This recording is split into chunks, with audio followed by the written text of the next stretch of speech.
नमस्कार दोस्तों, mobile mart के यूट्यूब चैनल में आप सभी का फिर से एक बार स्वागत है। आज हमारे पास रेडमी का एक नोट 10 मोबाइल आया है जिसमें कि नेटवर्क इशू है।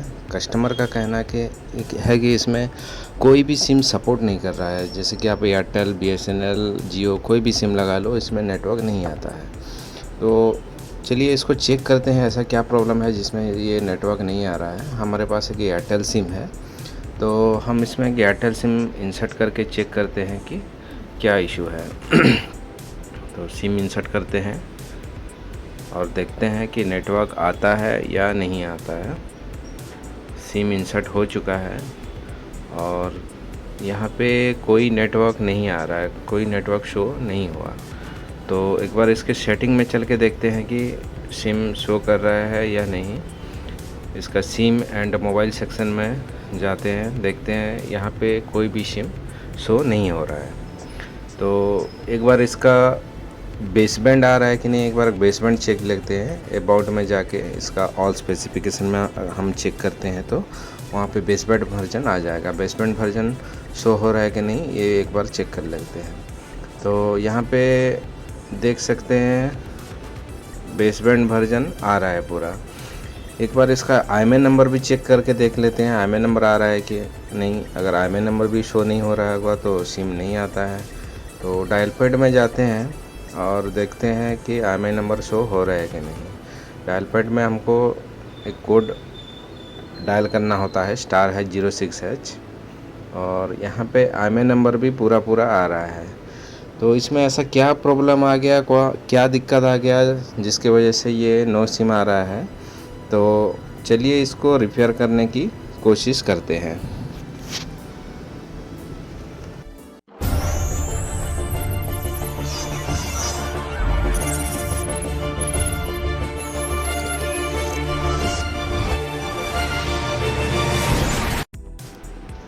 एक बार रीडिंग ले लेते हैं इसका।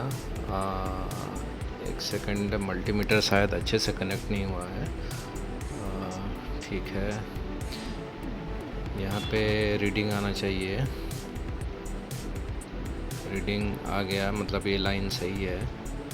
यहाँ पे रीडिंग आ गया, ये भी सही है। यहाँ पे रीडिंग आ गया, ये भी सही है, ये भी सही है। ये यहाँ पे ऑयल आना चाहिए, ये भी सही है। और ये वाला ग्राउंड, और ये भी ग्राउंड सही है। और सेकंड सिम में यहाँ पे भी रीडिंग आ रहा है, यहाँ पे भी रीडिंग आ रहा है, यहाँ पे सॉरी हाँ, यहाँ पे भी रीडिंग है, यहाँ पे भी रीडिंग है। हाँ, ये वाला ऑयल और ये वाला ग्राउंड। यहाँ तक तो अपना रीडिंग सही है, कोई दिक्कत नहीं नज़र आ रहा है। एक बार इसकी सिम डिटेक्शन लाइन को ट्रेस करते हैं, डिटेक्शन लाइन सही है या नहीं थोड़ा चेक कर लेते हैं। अगर डिटेक्शन लाइन भी सही नहीं होगा तो सिम डिटेक्ट नहीं होगा। जब तक CPU को ये पता नहीं चलेगा कि सिम इंसर्ट हो गया है या नहीं, तो मतलब काम नहीं करेगा। तो डिटेक्शन लाइन भी बहुत ज़रूरी होता है। इसको एक बार चेक कर लेते हैं और देखते हैं कि कोई प्रॉब्लम है या नहीं डिटेक्शन लाइन में। तो डिटेक्शन लाइन में हम जब चेक करते हैं, यहाँ पे 00 आना चाहिए, मतलब ये ग्राउंड से अटैच होता है।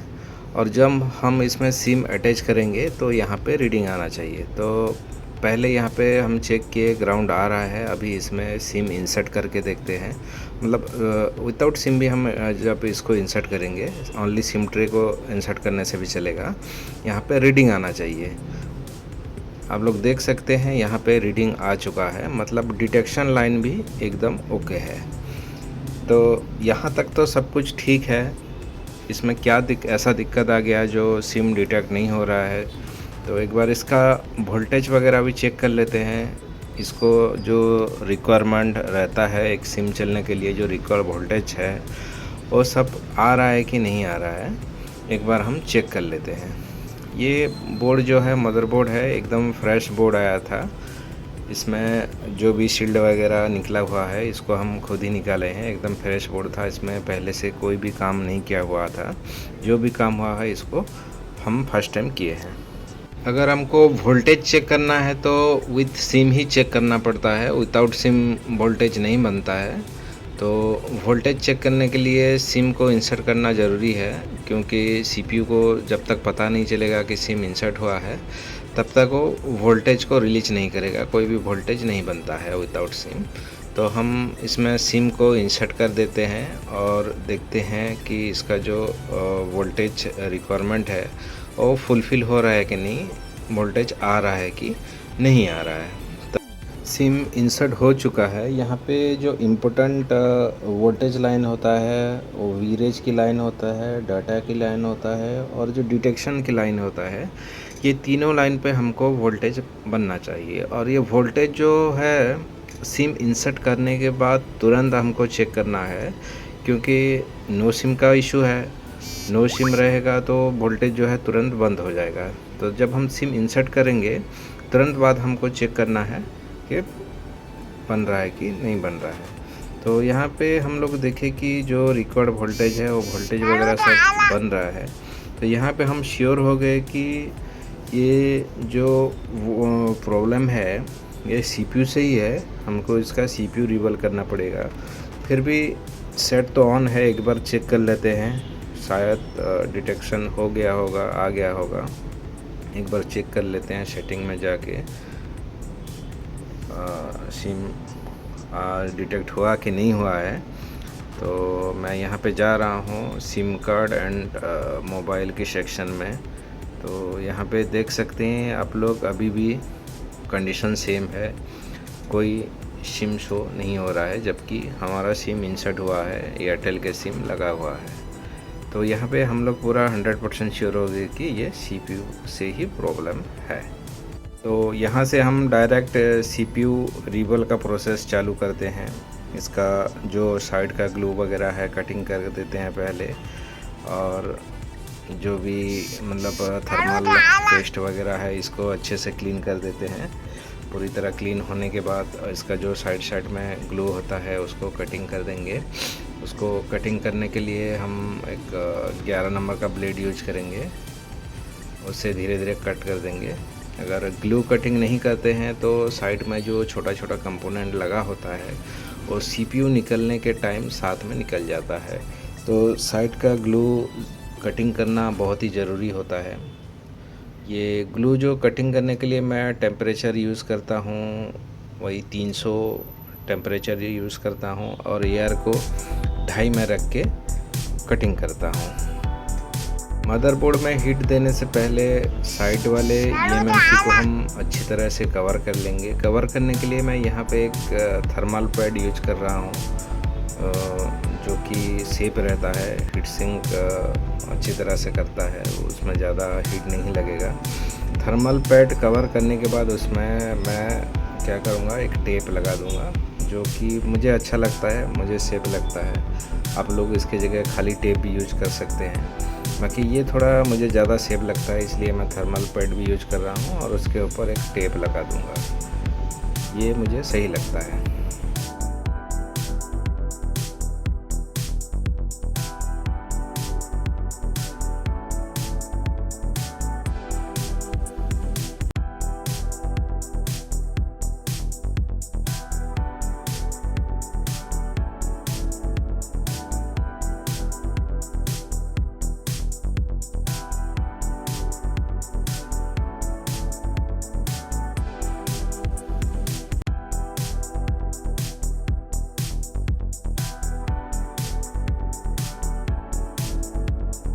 यहाँ पर आप लोगों ने देखा होगा, पहले मैं स्क्रैपर से ग्लू कटिंग करने का कोशिश कर रहा था, लेकिन ये कंपोनेंट वगैरह जो इतना क्लोजली लगा हुआ है वहाँ पे अंदर स्क्रैपर नहीं जा रहा है। उसको अगर मैं थोड़ा सा भी फोर्स लगाऊंगा तो ये कंपोनेंट निकल जाएगा।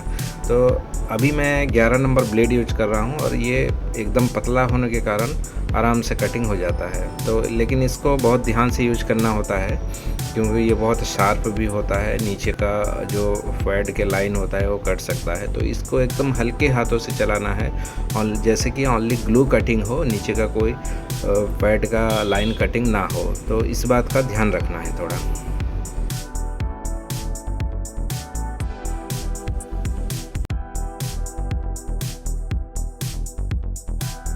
सीपीयू को निकालने के लिए मैं एसएमडी जो यूज़ कर रहा हूँ क्विक 857 DW प्लस, और इसमें हीट जो है 350 का यूज कर रहा हूँ और AR को 2.5 में है। सीपीयू को निकालने के लिए हड़बड़ी नहीं करना है, इसको अच्छे से गर्म हो जाने देना है। जब साइड में बॉल निकलने लगे तब स्क्रैपर को इंसर्ट करना है। सीपीयू निकलने के बाद हमारा पहला काम जो होता है, जो कंपनी का शोल्डर होता है उसका टेम्परेचर को लो करना है। इसके लिए हम यूज़ करेंगे 138 डिग्री PPD। एक बार इसके चारों तरफ चला देंगे और इसका टेम्परेचर को लो कर देंगे। उसके बाद इसको क्लीन करेंगे।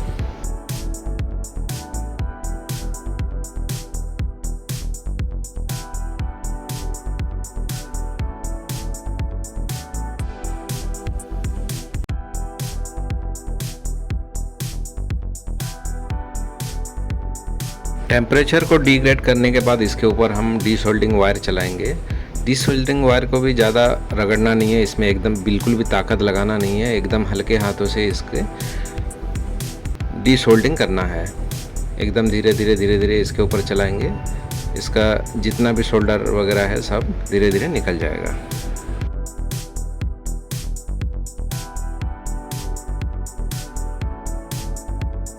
सीपीयू रिबॉलिंग में सबसे जो इम्पोर्टेंट पार्ट होता है इसका क्लीनिंग। आप जितनी अच्छी तरह से इसको क्लीन करेंगे आपका सक्सेस रेशियो उतना ज़्यादा रहेगा।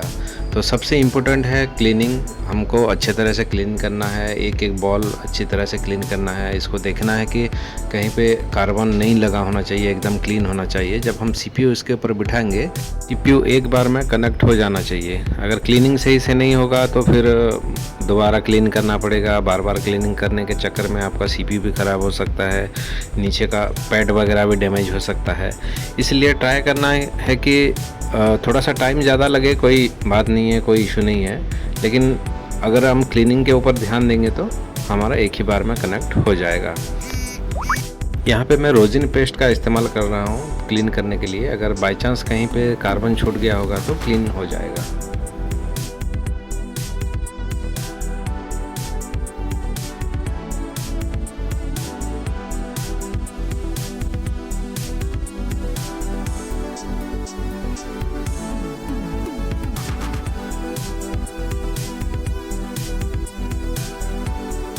अभी हम सीपीयू को क्लीन करेंगे। सीपीयू को भी क्लीन करने का प्रोसेस सेम है, जैसे हम इसके नीचे का पैड क्लीन किए सेम उसी टाइप से इसको भी क्लीन करना है। पहले जो कंपनी का शोल्डर रहता है उसका टेम्परेचर हम लो करेंगे 138 वाले PPD से।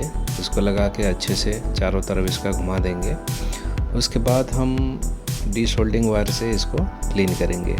डीसोल्डिंग वायर जो है सेम प्रोसेस यहाँ पे भी लागू होता है। एकदम हल्के हाथों से धीरे धीरे इसको पूरे सीपीयू के ऊपर चलाना है।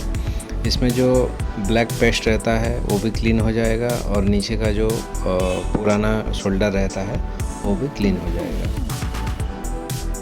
इतना काम करने के बाद जो ब्लैक पेस्ट बच जाता है उसको हम एसएमडी की मदद से और 11 नंबर ब्लेड की मदद से धीरे धीरे करके साफ़ कर देंगे। यहाँ पर टेम्परेचर जो रखना है वो 300 रखना है, एयर को वही 2 पे रखना है और इसके ऊपर धीरे धीरे 11 नंबर ब्लेड्स के साथ मदद से 11 नंबर ब्लेड की मदद से इसको क्लीन कर देना है। इसके बाद यहाँ पे फिर से एक रोजिन का पेस्ट थोड़ा यूज़ करना है, उसके मदद से और एक बार क्लीन करेंगे। अभी ये हमारा फाइनल क्लीनिंग है, इसके बाद क्लीन हो जाएगा।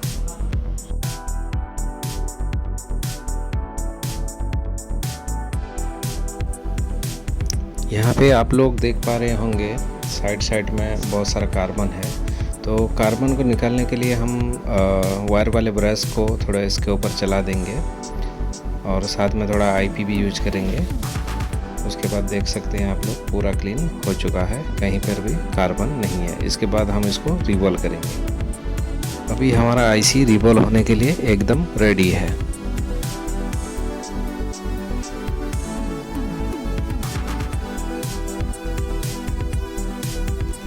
रिवॉल्व करने के लिए मैं यहाँ पे यूनिवर्सल स्टेंसिल का यूज़ कर रहा हूँ और PPD जो यूज़ करूँगा मैं 183 डिग्री टेम्परेचर वाली PPD यूज़ करूँगा। मेरे पास इसका सेम IC का स्टेंसिल नहीं है, इसलिए मैं यूनिवर्सल यूज़ कर रहा हूँ। सेम आइस स्टेंसिल यूज़ करना सबसे अच्छा रहता है, लेकिन आपका हैंड स्किल अच्छा है तो आपका यूनिवर्सल स्टेंसिल से भी काम हो जाता है।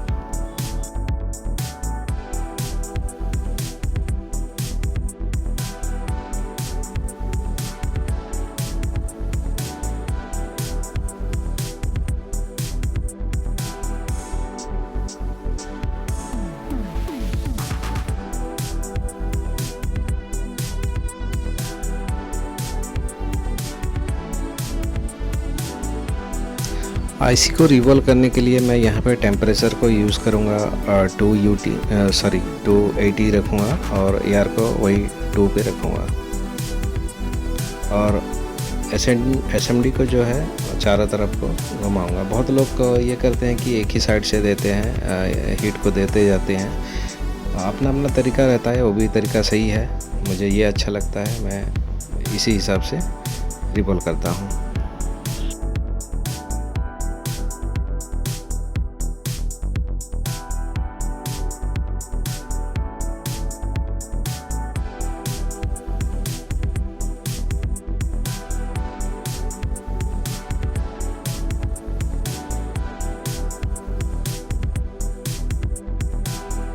यहाँ पे आप लोग देख पा रहे होंगे हमारा 2 बल्ब छूट गया है, आईसी में नहीं लगा है, 2 बल्ब छूट गया है। लेकिन टेंशन वाली बात कोई नहीं है, दोबारा रिवॉल्व करना नहीं पड़ेगा। स्टेंसिल में जो एक्स्ट्रा बॉल निकलती है वहाँ से हम 2 बॉल निकाल के यहाँ पे लगा देंगे। थोड़ा सा प्लग प्रेस लगा के उसके ऊपर बॉल लगा के उसको थोड़ा सा हीट कर देंगे तो बॉल लग जाएगा। दोबारा रिवॉल्विंग करने का ज़रूरत नहीं है।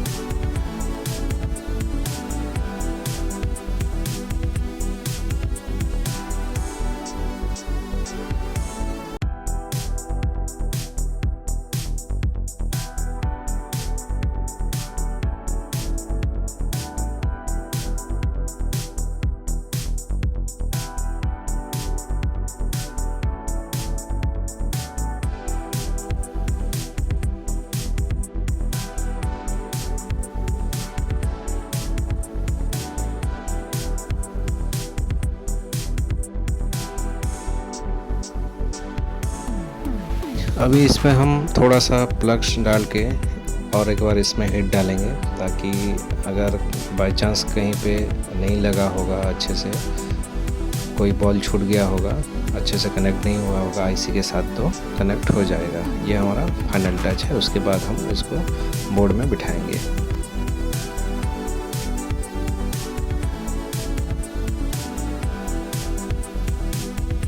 हमारा आईसी जो है एकदम परफेक्ट रिवॉल्विंग हो चुका है और ये बोर्ड में लगने के लिए अभी पूरा रेडी है। यहाँ पे सारा का सारा बॉल एक जैसा बना है, कोई बड़ा नहीं कोई छोटा नहीं। अभी इसको हम बोर्ड में लगा देंगे। बोर्ड में लगाने के लिए हम टेम्परेचर को यूज़ करेंगे 300 एंड एआर को वही 2 पे रखेंगे।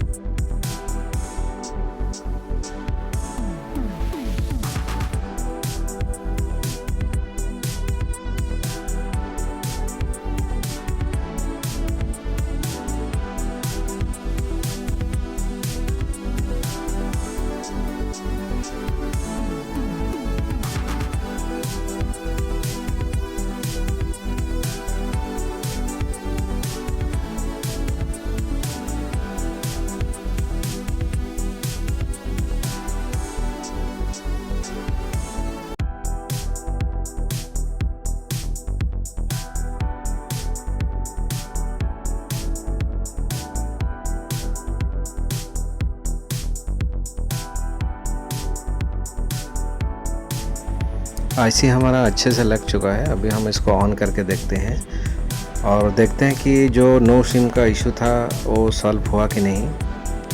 मेरे हिसाब से सॉल्व हो जाना चाहिए। इसमें सिम इंसर्ट करके देखते हैं और देखते हैं कि नेटवर्क शो करता है या नहीं।